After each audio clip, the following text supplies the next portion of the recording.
glad to see you again. It's good to hear your voice. Good to see you. Yeah, you too. And yeah, and how have you been? How's been work? Keeping yourself busy? I can't remember when did I last talk to you. It was like Oh, it was about a year ago. a year ago. I worked on about three or four films. I think since then I get bounced around from one movie to another a great deal. So there's a thing which is still fairly deep in development. I don't know if it's actually been announced yet. And then there's Kung Fu Panda 4, which has been announced. And Yeah. I bop between those two films at the moment. But yeah, it's quite fun. I've got various possible writing and directing things, but Hollywood is all the it might happen, it might happen, it might happen. And earlier in my career, I spent far too much of my time waiting for those things to happen, and now it's just like, well, if they happen, I'll change my my schedule accordingly. But until it actually does happen, until the check literally hits the bank account, there's no point in believing it's real. I 100% agree. I've come to that realization too. And because even the projects that I am sort of pitching right now, one of them has been sort of sitting there for a year. But it's funny, the ones that it's so far in my experience, the ones that I've always sort of initiated myself, like I discovered it, I started, looking into it, they always take longer to get funding or to. Because you've got to persuade other people. Yeah, the fund that just kind of pop out of nowhere and somebody approaches you, they're the ones that just kind of go through pretty quickly. Yeah, yeah. Well, I kind of hope that's true, because there's a couple of projects that these producers are coming, they're talking to me, and like maybe they'll happen. They're not my original stuff. So Yeah. But like you said, until the check hits the bank, everything is not 100%. I'll take a few meetings, but I'm not going to start doing a lot of work on any of them. Yeah. Yeah. Well, it's good to hear that you're working on Kung Fu Panda. I actually spoke to Mark Osborne and John Stevenson, who directed the first Oh one. yeah! Wow, how they doing? I had a I great. saw John. Actually, had dinner with John a few months back. We have a mutual friend who's an actor who reconnected us after many years. I hadn't seen John in years, and it was really good to catch up with him. Yeah, yeah, it was great talking to them about Kung Fu Panda. And it was funny, it was around the same time Panda 4 was announced. It was literally the same week, incidentally, it just worked out to be. But great guys, great talking to them, very down to earth and great creative and artists. Yeah, no, they were. It was fun. It was interesting. It was a difficult project for DreamWorks early on. I think it took a while to kind of find its feet, and part of that may have been that it wasn't a lead character that Jeffrey automatically kind of connected with. He the joke is always he liked characters who were basically Tom Cruise, and this was about as far away from that as possible. It's somebody who's radically bad at the thing that they really, really, really love. And we kind of all got it, but it struggled to find its feet as a story for quite a long time. And yeah, it's Yeah. strange, you look at it now and it looks whole and complete, and you can't imagine why there was any difficulty, because it's like, well, it's a really clear character. Yeah, yeah, no, 100%.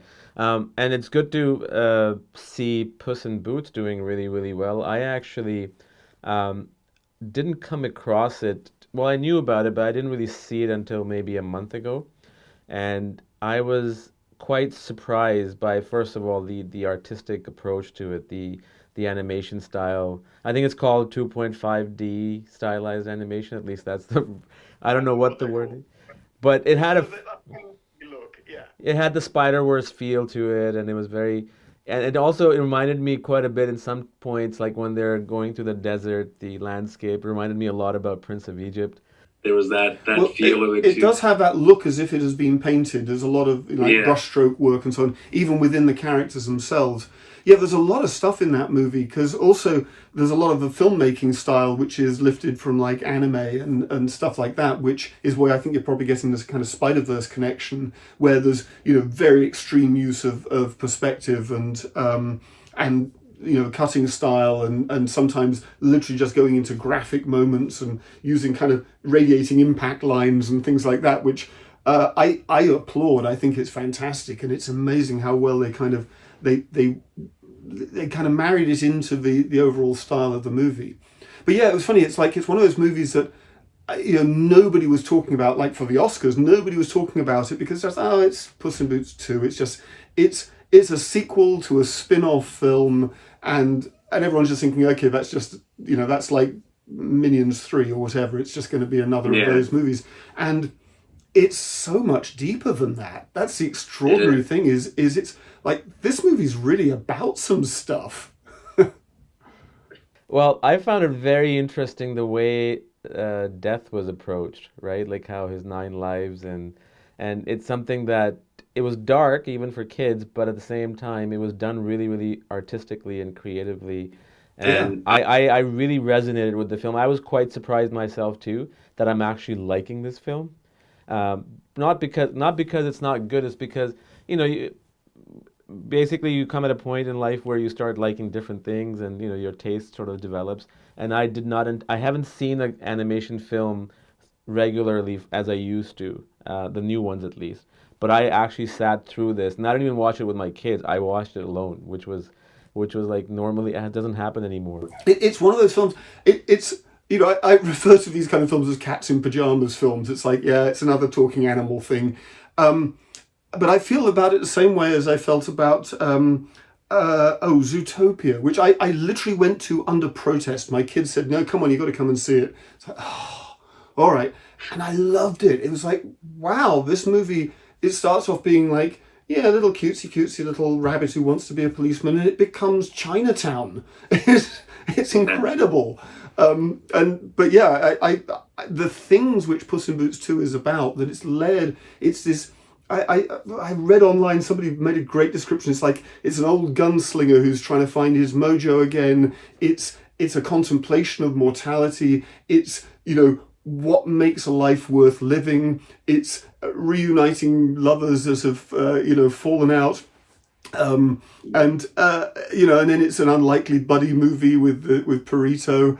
It's so many things, and then at the same time they managed to create kind of secondary characters like Goldilocks and the Three Bears, who at one point were in I love danger of that. they were in danger of taking over the movie because we all recognized, like, holy cow, there's like this really big family dynamic thing that's going on with what Goldie really wants and the fact that the bears love her and she doesn't love them back in the same way. Sorry, spoiler alert. But that was a thing where you could make a whole movie out of that.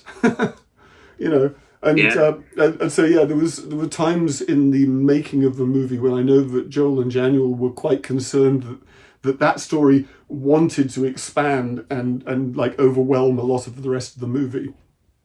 And actually, there was a Yeah. point in the middle of making it where, okay, Puss got set up really well. You really understood what his issues were, and then we got into the kind of the story with Kitty Softpaws and Perito, and then the bad guys who were chasing and at one point I remember there was a screening where somebody kind of said, we don't seem to have a lot of Puss in Boots in this Puss in Boots movie.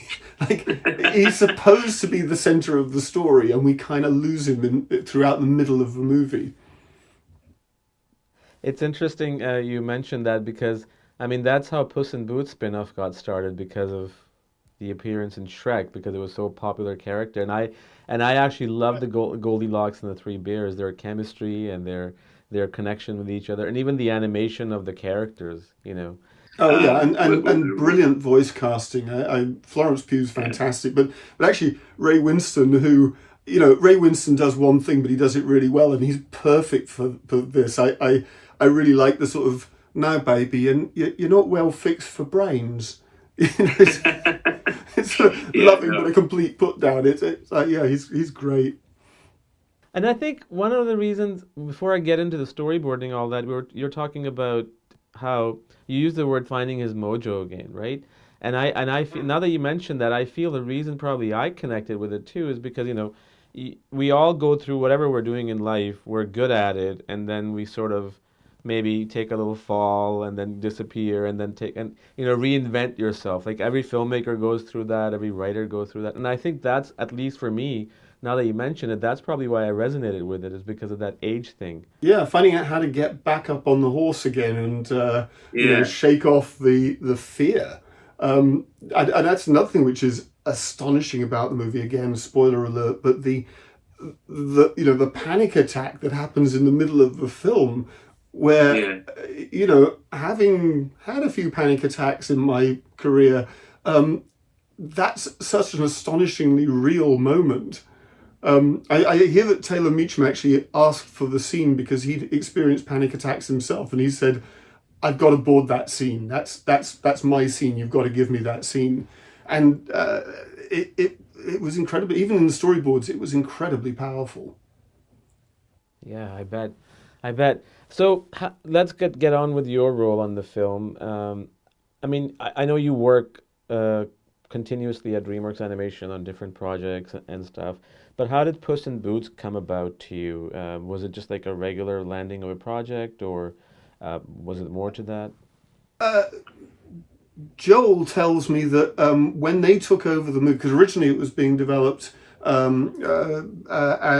DreamWorks, but with a different crew of people, and Joel and Daniel had done Croods 2, which I'd worked with them on Croods 2. I mean, I'd worked with both of them as story artists before that, but on Croods 2, I did a lot of work on that film for them. And Joel basically said when he took over the film, I want Simon on the story crew. Because he knew I'd be able to deliver the action stuff. And actually, they turned out they had some really good action board artists as well. But he said, "You're my security blanket," which is a very nice thing for him to say. Joel is an incredibly nice guy, by the way. I don't know if you've spoken to him yet, but I haven't. I would love to eventually. one of the nicest people I've ever actually met in the business. It's one of those things where how can you be a director and not? Why are you never getting angry? Why have I never seen you shout at anybody? He just always seems to be cheerful and optimistic and enthusiastic. And even when he's tired, he's got a joke to tell, and he's still friendly. It's actually, frankly, it's annoying. As a sometime director, I don't know how he does it, and he makes the rest of us look very bad. But anyway, so yeah, he wanted me on the crew, and so yeah, I signed on because I loved working with Joel and Daniel on Croods 2, so there's no question about it. I was happy to be working on the film. And when you're involved as a storyboard artist, like, are you given certain scenes, or is it like, what's the process behind that? Like, how are you given a certain task of a scene? It varies a great deal as to what you're doing as a storyboard artist, just for starters, Okay. because like Sure. a live action storyboard artist, essentially you get given a script and you are illustrating the script. You're taking the script and turning it into film language. Wide shots and close-ups and up shots and down shots and tracking shots and all that kind of stuff. And very often what you're doing is either coming up with ideas that the director can then use when he's shooting. He may not actually shoot it the way you storyboarded it, but it'll give him inspiration for things that he's going to do on set. Right. Or you're there to provide something for like visual effects companies to bid on and work out how much it's going to cost because there are 5 spaceships in this shot and so on. And some animation storyboarding does work like that, where basically you're given a script and here, can you just break this down and turn it into a piece of cinema. More often than not, particularly with animated features, you are encouraged to like delve into the scene, and you may make alterations to what has been written. There may also be scenes that haven't really been worked out yet, and it's like, well, we kind of know we want this and this and this, but please take it and build something. One of my most extreme experiences doing that was actually on the first Croods, where they'd only written the script up to the point where Grug threw his family across the impossible canyon, threw them to safety, and now he basically was sacrificing himself to save his family, and showed what a good guy he was, having been kind of the villain all the way through the movie. And then the directors, Kirk and Chris, said, but obviously we don't want Grug to die, So can you figure out how to get him across the canyon? And so the whole creating the flying machine, I went back through the film and looked for things that I could assemble that had kind of been standalone scenes. It ended up making the movie look like it was a whole series of brilliant setups for this culmination, when in fact it was the other way around. I actually just borrowed bits from the film and put them together to make the escape machine. And so it can be as extreme as that, or way back on Spirit Stallion of the Cimarron, they basically said we want this scene where Spirit is helping haul a train across the mountain, so we need him to arrive at the place we're doing that. We need to somehow attach him to this train, and they're hauling across, and then he's going to see the tracks on the other side and understand how that's going to be the end of his kind, his people, and then he's going to break free, and he's also going to free all the other horses, and he's going to start a forest fire because we already have a forest fire sequence in production. And somehow he needs to get a chain around his neck because he's got a chain around his neck in the forest fire. Go. So animation for animation storyboarding can be anything on that continuum, from we have a very clear idea and we really want the script to be exactly this, and the director may even have specific shots, or indeed you may be going back and doing alterations to a thing that's already been done, where we like this bit and we like this bit, but can you kind of glue it together? Right the way through to we have nothing, can you make a cool piece of cinema out of this? You know, and write it.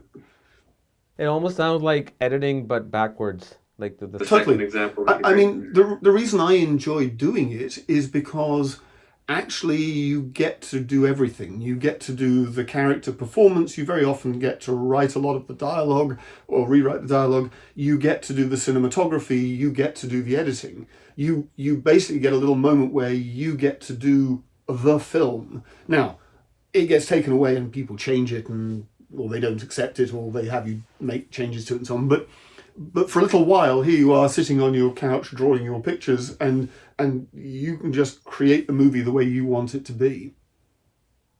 And how does that feel? Like, I'm sure you're used to it now by now, but when you create something, right? Like whether it's a storyboard, yeah, you're getting paid for it, which is great. But when it doesn't make to the cut, or when it's completely switched over, how does that feel? Well, or when it doesn't even happen. I mean, there was one year I worked on a film at DreamWorks called Me and My Shadow, and then that got shut down and abandoned, and I moved on to BOO, which is Bureau of Otherworldly Operations, and I worked on that for 6 months, and that got shut down and never happened. So an entire year of my life was spent doing stuff and reworking it and refining it and so on, doing thousands and thousands of drawings, and neither movie ever made it into production.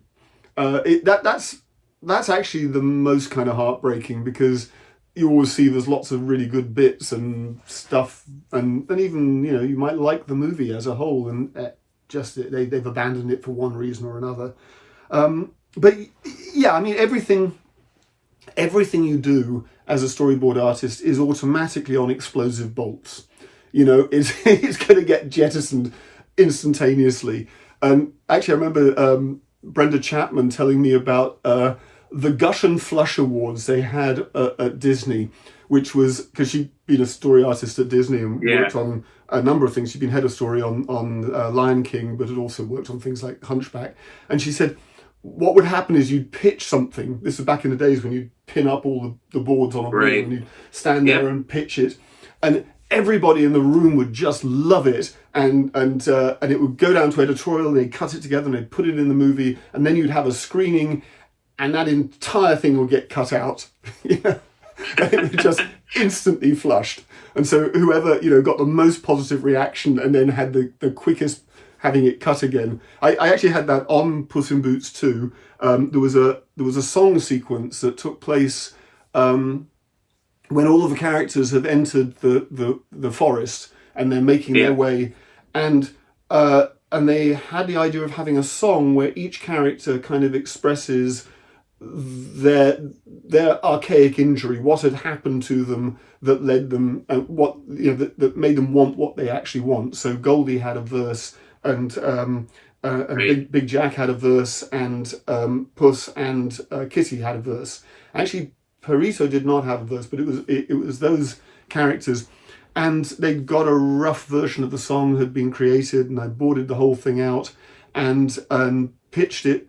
Actually, I think I even rough cut it. I actually rough cut the panels to the song instead of pitching it. I just presented it to them rough cut.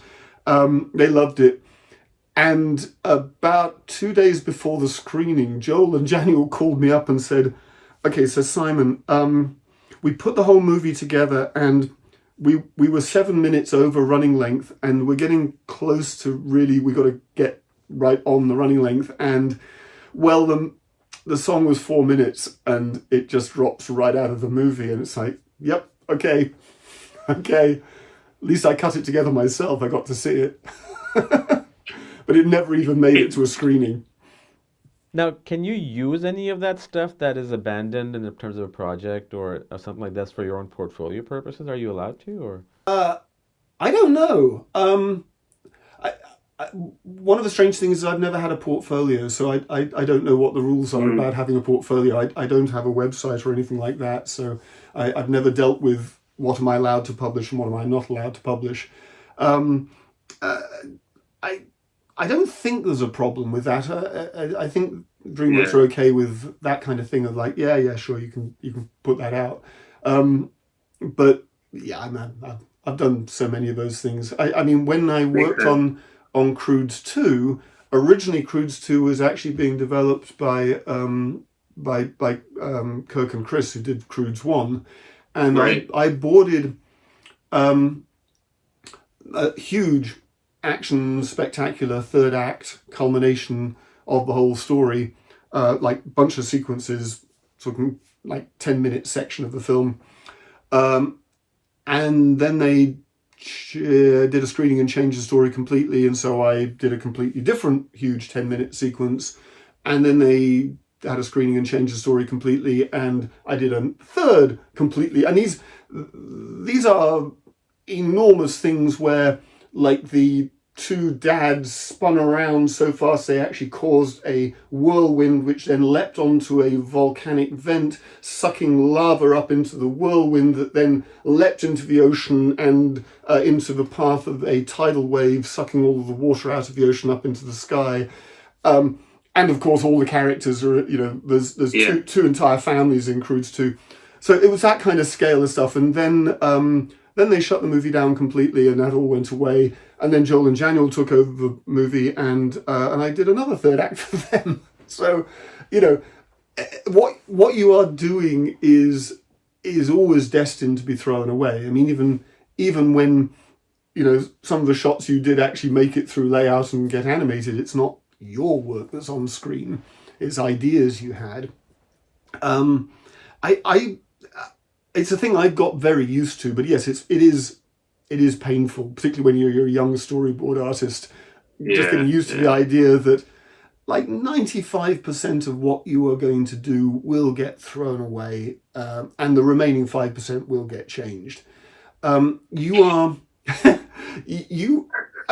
I regard my job is like I take a machete and the director says that way, I think, and I go hack, hack, hack, and I make a pathway, and then we look at the pathway, and the director goes, no, I think it's this way. But until you've cut that path, until you've tried it out, you don't know. And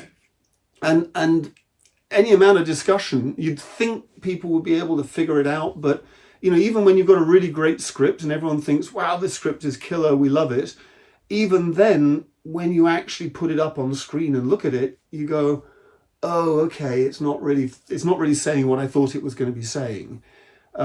So yeah, an awful lot of the thing is, okay, I know this is, sometimes even I know this is wrong, but I've got to do the best job I can to make it happen and make it a piece of cinema that people can look at and go, okay, yeah, we don't want to do that. And it's not because it hasn't been done well. I mean, that's the weird thing about the job is like, I know I have to do it as well as I possibly can do it in order to prove it's not because it just hasn't been delivered. No, I delivered it. That's your idea. There it is. Now, maybe that's not what we want in the movie. And also you're dealing with a lot of executives at all levels, and not just story crew, but you've got animation people and all the people in the crew who are going to look at stuff, and it's an awful lot easier to really know whether something's working when you're looking at it, with all the panels drawn in, and the nearer it can look to what the movie's actually going to be, and you can really get a sense of, okay, I see what's working, I see what's not working. And that's the job of the storyboard artist, is throwing that up on the screen and finding out. Yeah, no, that sounds very exciting, but at the same time, it can be painful, 100%. And I find that same thing with editing, right? And I think I have sort of come to a point where I I have distanced myself from the editing stage completely, and I'm trying not to align myself too close to some things. And I learned that lesson during COVID because I was editing two feature documentaries, and it was simultaneously, and it became so much that I really start screwing up one of them, and that's when I brought in an editor. I'm like, you know what? Please take this. And it can become cumbersome, and then it was painful to see some of the scenes, some of my favorite scenes being cut out, but it had not, because it wasn't serving the story, right? So right, it's like, I love that moment, but yes, it's a moment that belongs to like a different character that isn't really in this movie anymore, or or it's a dog leg which you just don't need, or it's putting a wrinkle in the character which is not telling the story we want to tell. I know it's. I mean, unfortunately, I feel like I've got to a point in my career where I can care enough to do a really good job and not care so much that it hurts. I'm very comfortable with any of my stuff getting cut out now. I really don't mind. It's okay. Got it. And how many storyboards storyboard artists work on a film like Puss in Boots? Actually, in anticipation of this interview, I thought I'd better look this up, because I actually don't remember all the people. Actually, I think there's 27 people who are credited as either storyboard or additional storyboard on the picture. Now, part of that is because there were people who worked on the previous version, the earlier version, who some of their work is still in the movie, and so they're credited. But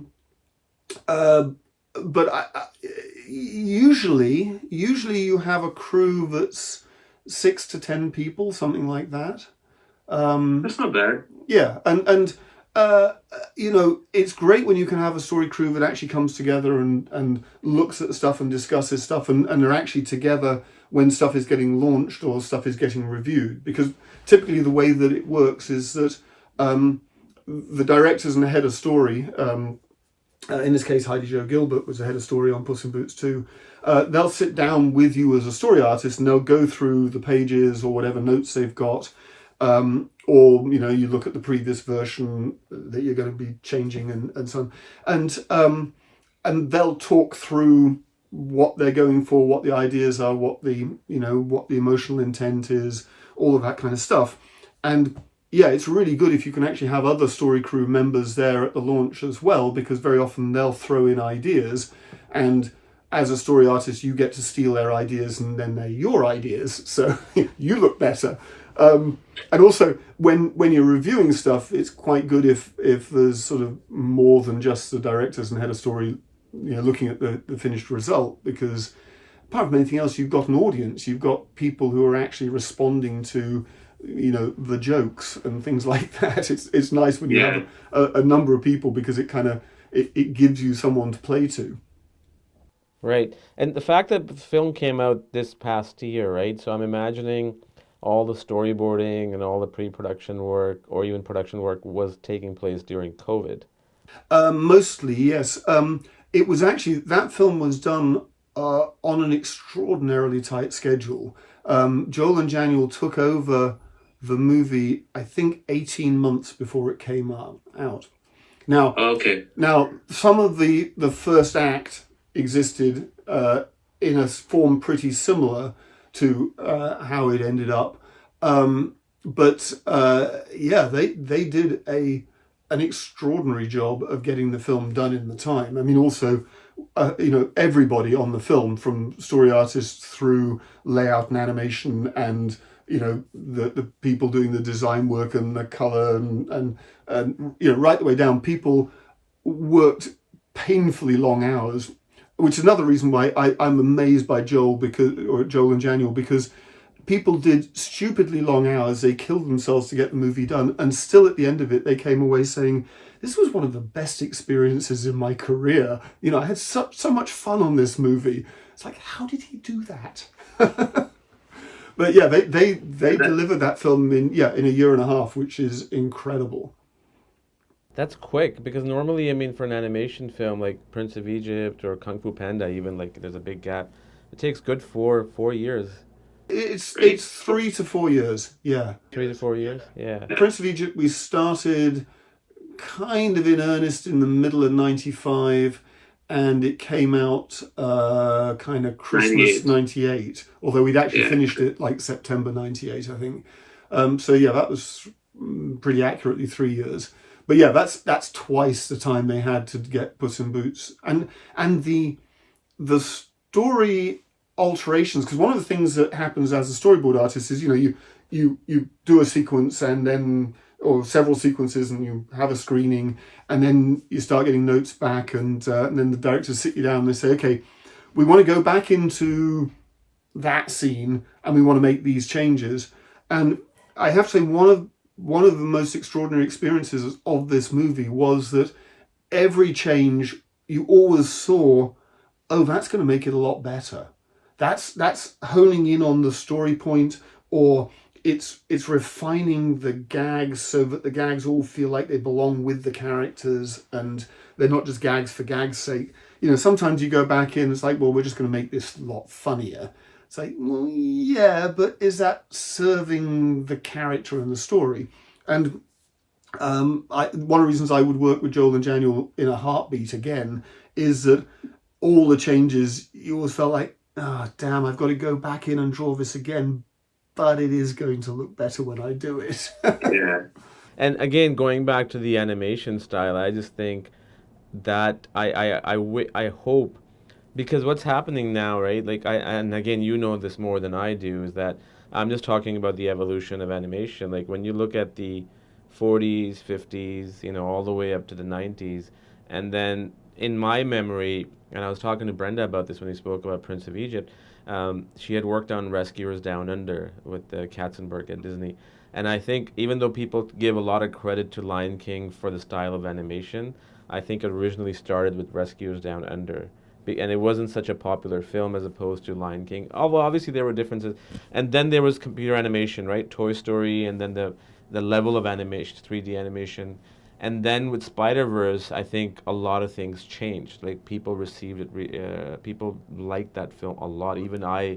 Yeah, I remember I actually did a sequence on Spider-Verse which got enormously cut down, but you did? Oh yeah, I worked on it. The fight that happens at Aunt May's house, I boarded, and originally when I boarded, they said, well, we've got this fight and we want to make it out to be like a big kind of 3-4 minute long kind of moment, and I thought, it may not be the place in the film where you want to break out and do a 4-minute long fight, but okay. So I choreographed this, and they wanted to go out into the environment, and they had a whole street and so on they wanted to use, and so I boarded that, and then I brought it in and showed it to them, and they said, this is great, but we'd like to expand it. So I then had to go in and surgically find moments that I could expand and make bigger moments out of bits within the sequence, and then ultimately the whole thing got way cut down again, but that's okay. But the reason I tell the story is that I remember going in and seeing one of their first color tests of what the environment was going to look like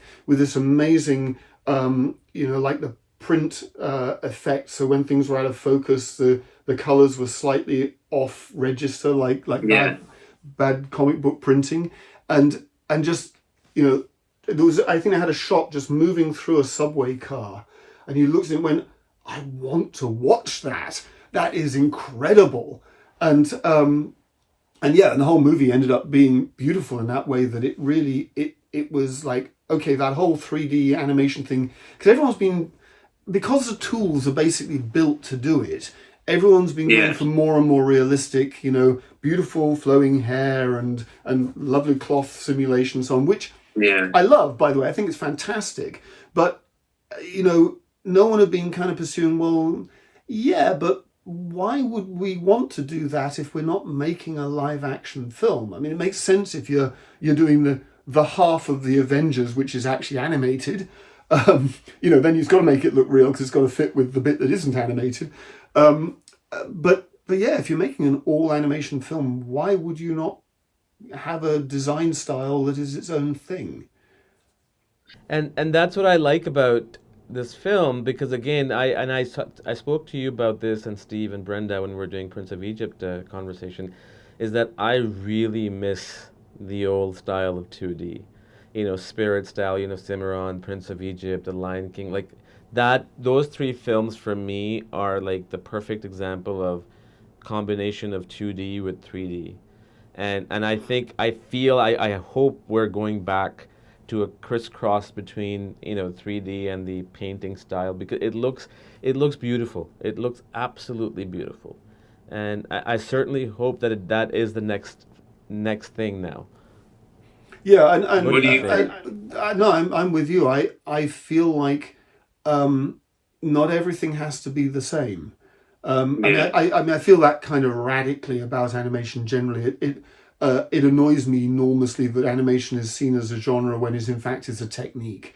And it's the thing which, bless him, Guillermo del Toro's been stamping about at with the release of Pinocchio. It's like, no, Yeah. animation is filmmaking, but it doesn't always have to be, a cutesy little cats in pajamas story. It could be, it could be really dark. I was blown away by the TV series Arcane, that recently it came out like last year, which is based Okay. very loosely based on video game, but and it was done on a relatively low budget, but it was done by this studio in France, and the style of the thing is breathtaking. It is so good, and it doesn't pretend to be in any way cute. It's a hard hitting, brutal, nasty story about people with really effed up lives, and there's a central character who is so disturbed. It's great, but the thing looks like the most beautifully rendered comic book,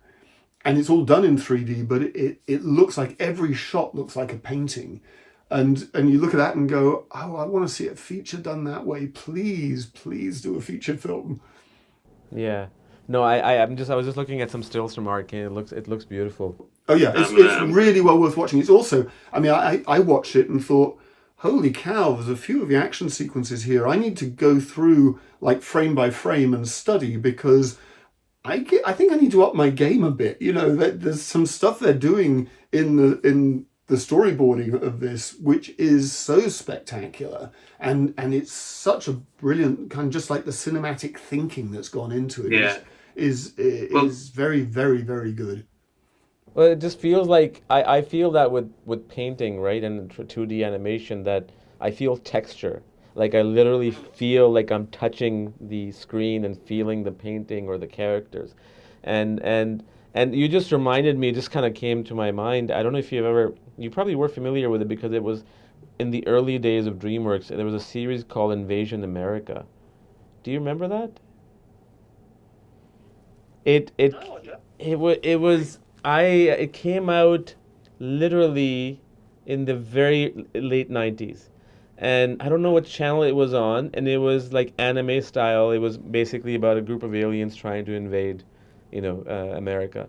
And I actually bought it. I don't know what happened to it. I ended up finding it on eBay, like just one of those people that recorded on from TV, and I love the animation of it. You should check it out.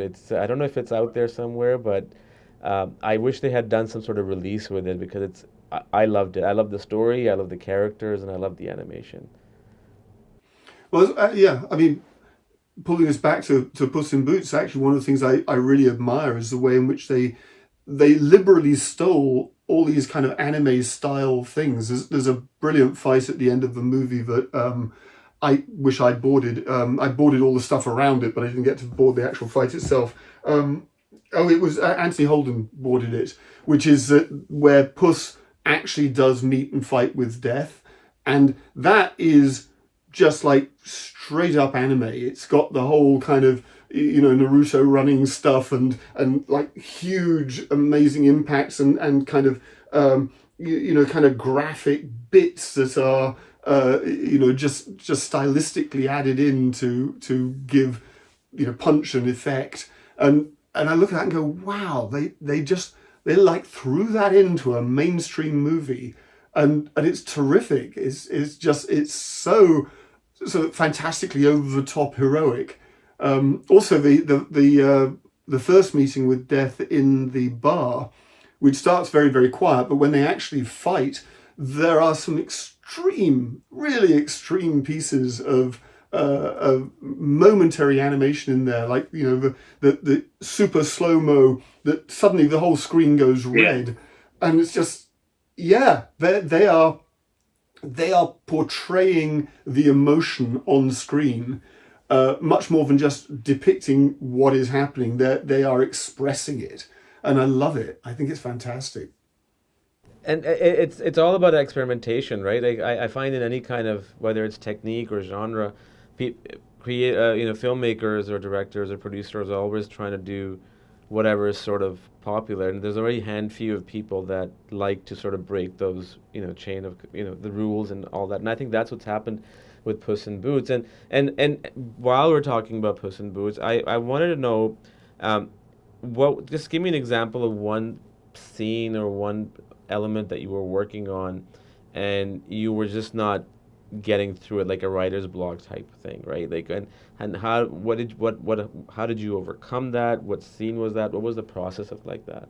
This sounds terribly arrogant, but with storyboarding, I don't suffer writer's block on this at all. Part of it is I've been doing this for 30 years now, and I've worked on so many movies. Last time I calculated it, I worked on more than half of the animated features that had come out of DreamWorks, and I've worked on a smattering of other films around as well. So no, I've just such a huge grab bag of ways of dealing with stuff. Now, I mean, I admit there are times when what I do is pretty much like, okay, here's kind of a straightforward breakdown of the scene. I'm not going for a particular cinematic styling thing. I haven't got some thematic idea that I'm basing the whole scene around. I'm just kind of like, okay, this is breaking the scene down into wide shots and close-ups and tracking shots and stuff like that. But and also I've got used to the idea that, I'm going to throw it up and it's going to get changed anyway. It's going to get worked on. It's better that rather than beating myself up and trying to make it perfect, it's better that I get it done and then I can put it out to everybody. And part of the thing, I mean, sometimes when I pitch stuff, I'll look at it and as I'm pitching, I'll say, oh, you know what, actually, I've thought of a better shot here, or I don't think this moment actually, we could really cut this whole section out, or, that kind of stuff. Because sometimes the moment you actually present it to somebody else, it changes the way that you see it. I remember hearing there was one of the grand old men from Disney, I think it was Freddie Moore, who said, if you're having difficulty with a drawing, the best thing to do is put it on somebody else's desk. Because the moment you do that, you can instantly see it as something that's not yours. It's like their drawing, and you can see what's wrong with it. So even before they say anything, you can take it away and fix it. So I'm very much a believer in do your first instinct, put it up there. There's a whole lot of very smart people who are going to tell you what's working and what's not working. So I tend to just like dive into it. Now, I mean, personally, my process in terms of storyboarding, I used to thumbnail everything as my way of thinking things out.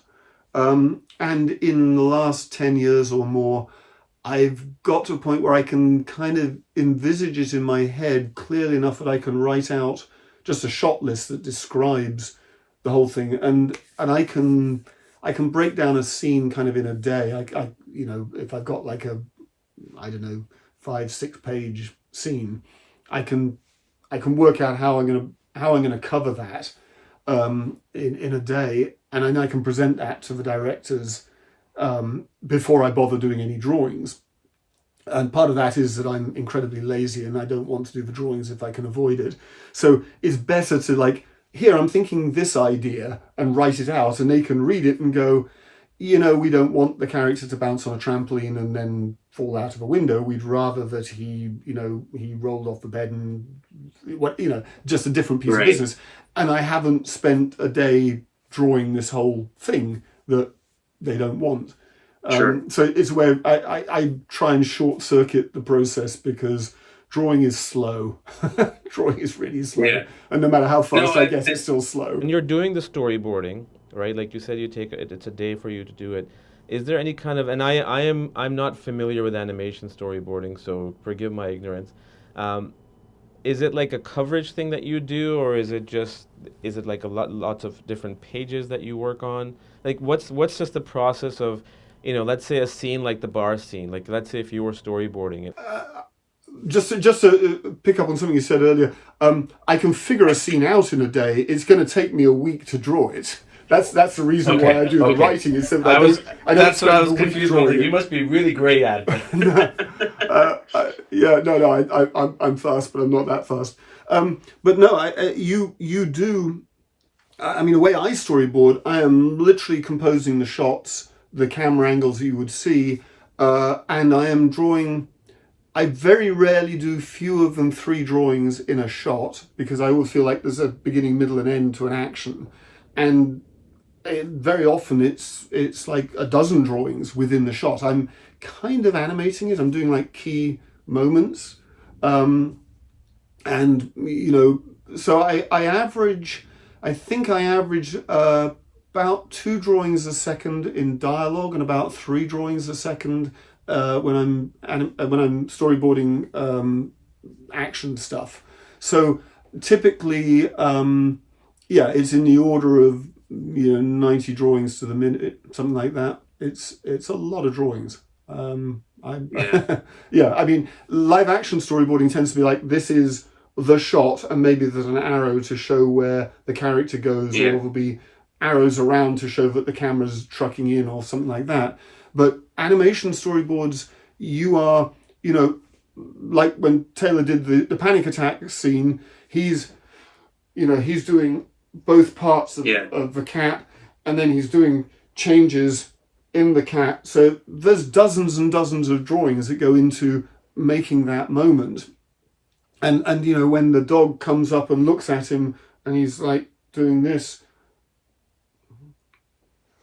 each of those panels, he draws each of those panels. When you're watching the animatic of an animated movie, you really can be watching the movie. It feels, I mean, the drawings are very rough compared to how the movie's going to look, but good storyboards, you're not in any confusion about what you're seeing or what's going to be happening.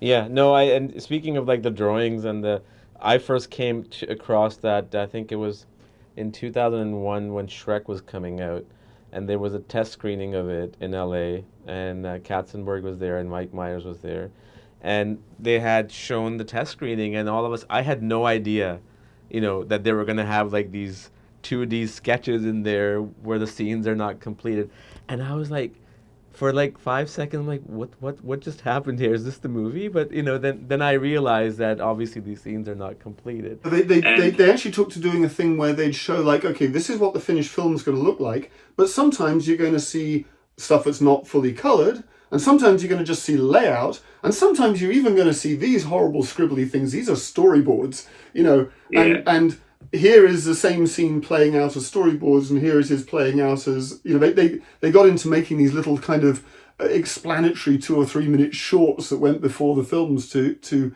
clarify for people what the hell they're looking at. If you get the DVD of Spirit Stallion of the Cimarron, in the DVD extras, there is that scene I talked about earlier, the hauling the trains up the mountain, and you can actually see the finished film running side by side with the storyboards. And so you can see my complete storyboard sequence of that section of the movie is one of the DVD extras. I think I have seen it, but it's been a long time. I'm going to check it out again because I know Spirit is one of my favorite films, and I probably went through the entire DVD several times. But I'll check it out again. And by the way, man, horses are difficult to draw. Horses are so difficult to draw. The weird thing about horses is they're more difficult to draw than people because almost nobody knows like how to draw a horse, but everybody can see when it's wrong. Like horses, there's very, very little variation in horses. I mean, yeah, you get cart horses and you get like Shetland ponies, but most horses are exactly the same, and they're so precise that if you make a fetlock a little bit too fat, everyone can look at it and go, it doesn't really look right, does it? But actually knowing how to draw horses is almost impossible. just And then you need to know that. and especially when they're not even talking, right? That's another. Oh yeah. like, there's no Well, expression. yeah. Oh yeah. That was a whole interesting battle because the first sequence I did was the forest fire sequence, and when I pitched it, I did quite a lot of close-ups on the horse, kind of looking at things and reacting, and they're like these close-ups on the horse, and Jeffrey watched the pitch, and at the end of it he said, yeah, I like it. I think there's probably too many close-ups on the horse. And I said, nope, you're wrong, Jeffrey. There are the right number of close-ups on the horse. You're going to need it. And then they cut it together in editorial, and Jeffrey saw it and went, oh, I see. And from then on, he kept adding close-ups into everything, which was really irritating. It's like, maybe we need a close-up of the horse here. No, we actually don't here, really. Thanks. Yeah, yeah. No, and going back to Puss in Boots, do you feel like in terms of what you there's a book out there which I haven't seen. It's called The Art of Puss in Boots. I think I don't know if you have. I have it. I don't think I got it in this room, but yeah, I have it. No, that's fine. But so you know about it. So is there your work in there that didn't make to the film? No, there's some panels that I drew in I think it's the Fistful of Characters sequence where all the characters meet up at one point and it ends with Goldie getting the map and leaving. And I boarded several versions of that sequence. And other people did stuff. Gary Graham did some work on it, and a few other people did some bits and pieces on it as well. But some of my boards are there in the book, but not a lot because hundreds of people worked on the movie, and it's nice that a lot of people get represented in those books. Do you go through a book like that, like the Art of Prince of Egypt or Art of Puss in Boots, like even if you finish your work on it, just to kind of, maybe learn something about the process or the interviews that you probably didn't know? Generally, when you've worked on the film, you've heard most of this stuff by the time it makes it into the book. I figured. But it is, I mean, particularly on something where all I've been is something relatively peripheral, like being a storyboard artist, it's kind of nice to see some of they often put in some of the early designs on characters that didn't make it, and some of the early paintings, the development paintings that were kind of his expressing the idea of this scene, and then seeing how the scene actually ended up in the movie is kind of fun. So yeah, I always look through those things. I've got all of the DreamWorks making of books because they give them to us, so I've got the set. Yeah, but, exactly. Yeah. What's your favorite scene in the film that either you worked on or didn't work on, and why? Boy, Just as an audience member and as a creator, storyboarder, artist. The one I worked on, I think I probably enjoyed the most was the scene that takes place in like the Hall of Mirrors. It's the Hall of Reflections, where it's all the different versions of Puss's personality kind of writ large as they're reflections of his personality. They're not actually him, but they're kind of the worst parts of him in various different directions. And I love the moment where Puss says, you guys are kind of jerks, which is really conflicting for me, because he recognizes this is parts of himself. And I love the scene because it's a broad comedy scene that then becomes a very, very dramatic scene when Death arrives and starts smashing everything. But it also there is a deep psychological underpinning where this is Puss coming to terms with what's actually wrong with his own personality. You know, it is the Hall of Reflections, not because they're reflections of him, but it's him reflecting upon who he is. And so, you know, it's great to get, I mean, I didn't come up with that scene. I think it was Paul Fisher who came up with that scene, the writer. But I love working on a scene like that because it's like, oh, I really get this idea, and I enjoy how to try and make that, you know, whatever it is, either in the cinematography or in the performance of the characters, just kind of exemplifying what the idea is. So I don't know. It's difficult to say what scenes I enjoy working on. It's this difficult thing. The actual drawing is painful, so it takes so long. And then, but I always enjoy delivering the scene and seeing the joy that the directors have in getting the scene delivered to them. I think my question probably didn't come across right. What I meant to say was scenes that you may have worked on, but at the same time that you connected as an audience member for whatever reason that is, right? Like the mirror scene, it's basically essentially a scene that I think all of us can relate to. The vulnerabilities that we all have and the different type of personas that we carry at certain times depending on the situation. I was more in that sense, like what did you connect with more as an audience member, as an individual? And I think you explained one of them already. Yeah, probably the stuff I've found I connected with most was stuff I didn't actually work on. You know, I love the panic attack thing. I love the kind of gradual revelation of what's going on with Goldie and her relationship with the family. I think to me, probably the single thing that gets me the most is the moment where Goldie actually says to her, sorry, spoiler alert for anyone who hasn't seen the movie yet, but actually says to her family, I want a real family, I want a proper family. I don't, you know, you didn't think I was going to stay, did you? And clearly the three bears see their relationship completely differently. And Mama Bear eventually says, well, you know, if that's what you really want, love, we'll get that for you. We'll get the star for you. We'll get you that wish. And it's, partly Olivia Colman is just one of the best actors in the world, and so she delivers this with a heartbreaking level of sincerity, and you know, I don't know anyone who can see that without being deeply affected by it. You know, it's a kind of the hurtful things that you say when you're, you know, a teenager or in your early 20s or something like that, and the people who you didn't even realize at the time were being much bigger people than you were. You know, their hearts were breaking, but they still did the thing that you wanted. I thought that moment was breathtaking. That was one of those things where it elevates this whole film so far above being just an animated movie, and it's like, no, that's really about something, and that's just a secondary character. That's what's amazing about it.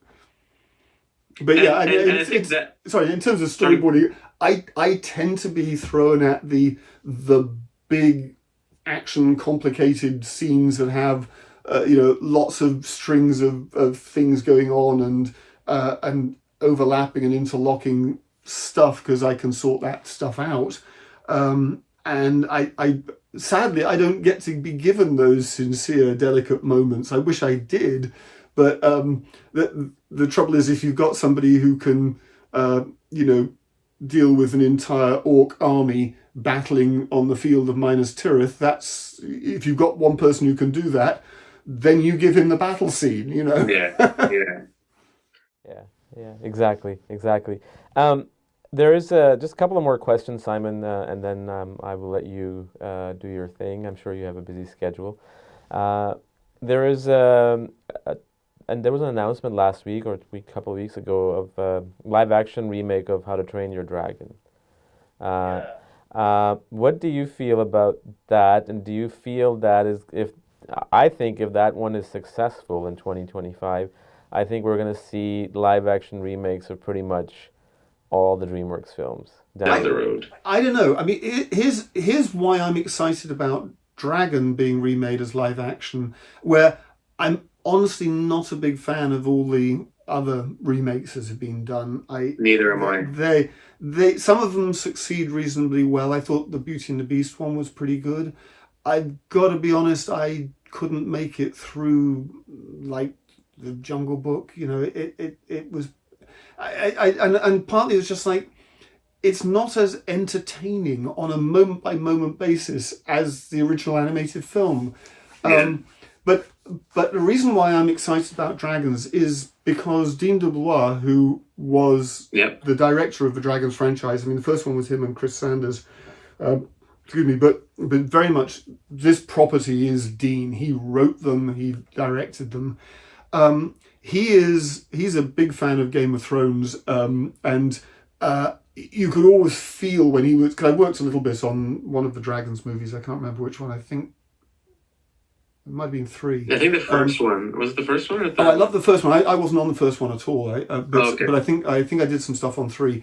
But Dean's a great guy and he's a terrific writer. And honestly, the kind of the cartoony stuff isn't really him. He veers much more towards. I mean, he can do cute moments. He can do kind of sweet and silly sweet moments, but the straight up cartoony stuff. He's the last person you should give a Minions movie to. You know, I actually find myself sympathising with Dean a great deal. So the fact they've got Dean making the live action remake, to me means, okay, what this will be is less cartoony and it'll be the Game of Thrones version of How to Train Your Dragon. But I'm excited to see that. And they got the person who actually made the original film, so he really knows the nuts and bolts of why the story works. Where sometimes, you know, the live action films, they don't even ask the people who worked on the original films. Original ones, yeah. And it's like, wow, you know, these guys did a lot of heavy lifting in working out how to make this story actually function. And so it might be worth talking to them. You know, actually, even with Beauty and the Beast, they didn't even talk to the guys who made it. You know, the directors or the writers. And I found that same thing. I haven't even seen the Lion King live action. I saw the trailer and that was enough. Like it just didn't do anything for me in terms of like the emotions weren't there, you know, the story, the feel wasn't there. And I think that's what it is about. Maybe because we are connected to these stories from a while back and we just don't want it to see messed up. And I think Lion King as it is, that's what it was. That's the best it could be. Yeah, I don't know. I don't know if it's because I never had a deep love of Jungle Book. It's just I can appreciate it from you know, when Mowgli and Baloo are singing Bare Necessities.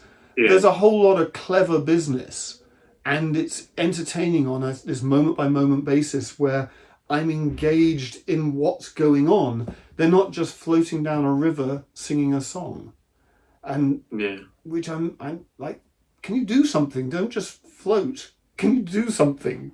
Anything, you know, interact with movement, something. action, Some business. Yeah, right. But no, I'm genuinely, I'm not just saying this for some sort of, you know, DreamWorks rah-rah kind of thing. I'm actually genuinely excited about what Dean will do remaking Dragon, because it's like, okay, now you get to do pretty much the thing you wanted to do. Because to a certain extent, Dean and Chris inherited, because there have been 2 sets of directors who tried to develop Dragons before they got on board. Okay. It was another of these films where actually they were brought in and there was not enough time to get it done, and they just dived in and made an amazing movie. But things like the character design work, they'd really inherited most of those dragons and those characters from previous iterations. So the dragons were a lot cartoonier than I think Dean and Chris would have done in the version of the story they actually ended up doing. So yeah, I think the live action in a weird way will be closer to being the true Dean version of the story. And I'm excited about it too because when I read that Dean was actually helming it, and then it's because it's your baby, right? Like you're not gonna, yeah, yeah, exactly. I mean, you've been living this for 14 years now, so maybe longer, I think. But So I don't know whether it'll produce a series of live action remakes of other. I I mean, hope not. I I hope not. I kind of can't see the point in doing a live action remake of Shrek. I mean, why? What would what would you do that would be different? That would make it better because it certainly isn't going to be better having somebody dressed up in a Shrek costume. So 100%. and I saw Shrek. My kids saw Shrek for the first time, and we saw it like a couple of weeks ago. And I just saw it after a long time, and I actually just studied it, like not as an audience member, but as a critique, if you want to call it. And it was just so simple. There was nothing complicated about it. They kept the story so simple, the dialogue to the point. It was just it is phenomenal. actually it is a filmmaking 101 study in Yeah. how to create a character that drives a story and has I mean Shrek is a sort of the perfect character whose want and need are in direct opposition. What he says he wants is in fact the opposite to the thing he actually needs. And because he needs companionship, but because of an archaic wound in that and he was always rejected before he got the chance for people to actually get to know him, and so as a result he rejects everybody before they get the chance to reject him. So he wants, I want my swamp back, I want to be left alone, is the thing that he has convinced himself that his life is aiming for. And what he discovers is that's the exact opposite of what he really wants, which is love and Yeah. companionship. And it's a perfectly structured movie in that way. And yeah, there's really nothing that happens in the story. He goes and gets the princess and brings her back, and then Yeah. realizes that That's it. he's in love with her, and that's all it is. Yeah. Yeah, but you know, we forget now, but it changed the book on animated features. It was so radically different from any animated Yeah. feature that had come before it.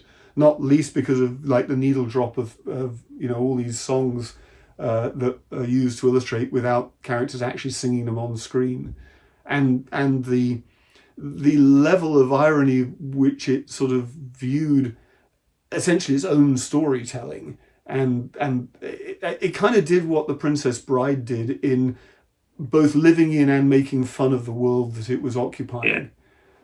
It did remind me of Princess Bride a lot when I watched it again. When that came out in the 80s.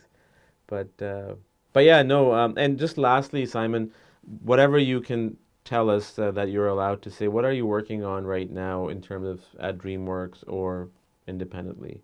Um, well, as I say, Kung Fu Panda 4, Yeah. which is, you know, it's another iteration in the Kung Fu Panda world. It's the next development for Poe. So there's a whole mentor student story that goes on through that. But Mike Mitchell, beg pardon, talking about Shrek. Mike Mitchell is directing it. He directed Shrek Forever After and Yeah. a whole bunch of movies. Wonderfully experienced director. Really cool, calm head, just kind of steering this thing along. And yeah, it's got lots of fun action and sincere character relationship moments and all these things.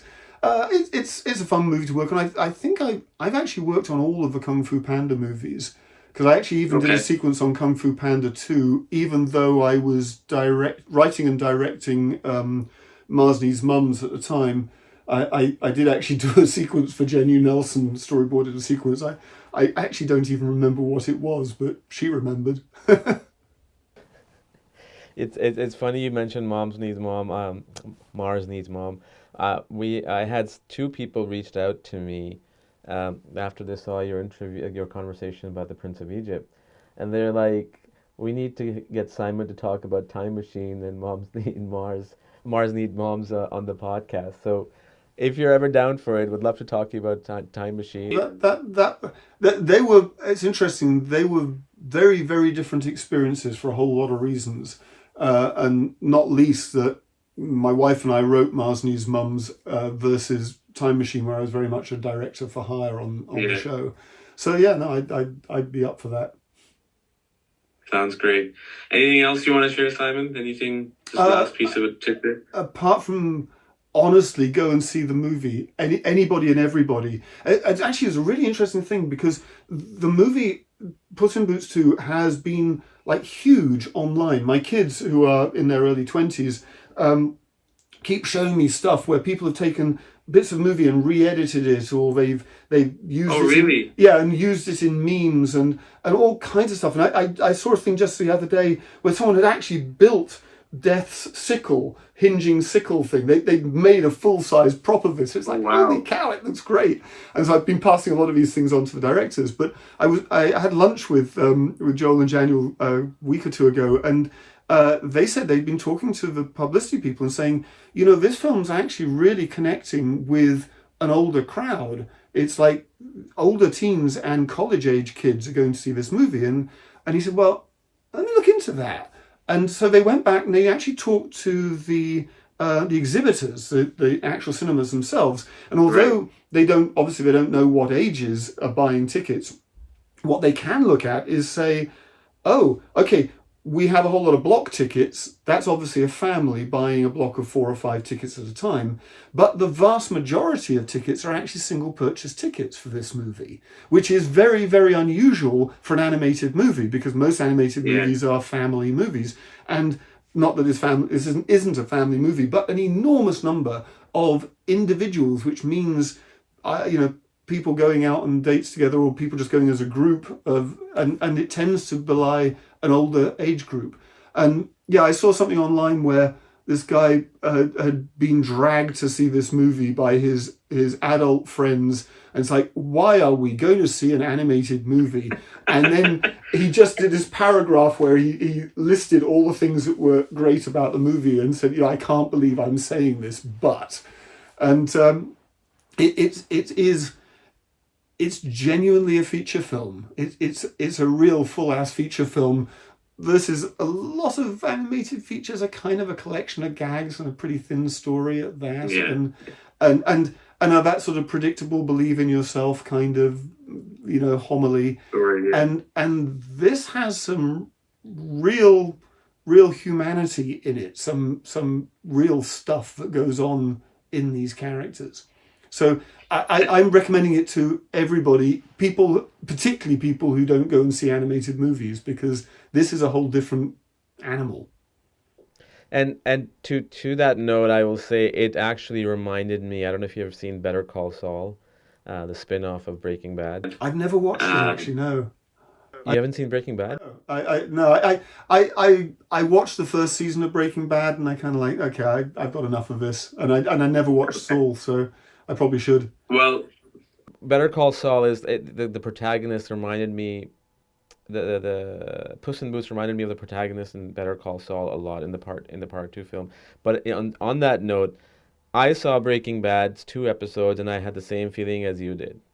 And then I went back to it during COVID, and I have seen both Better Call Saul and Breaking Bad while I'm traveling twice, the entire series. It's the amazing form of storytelling. You would love it. Like, it's a perfect scripts, dialogue, arcs. It's amazing. I can't recommend it enough. Okay, I will take that recommendation. I'll try and watch it. Yeah, all right. great. Thanks, Simon, for again joining us, and I hope to speak to you again about Time Machine and for sure more of your projects in the future. Alrighty. Okay, good to talk to you. All right. Likewise. Take care, See Simon. you. Bye-bye.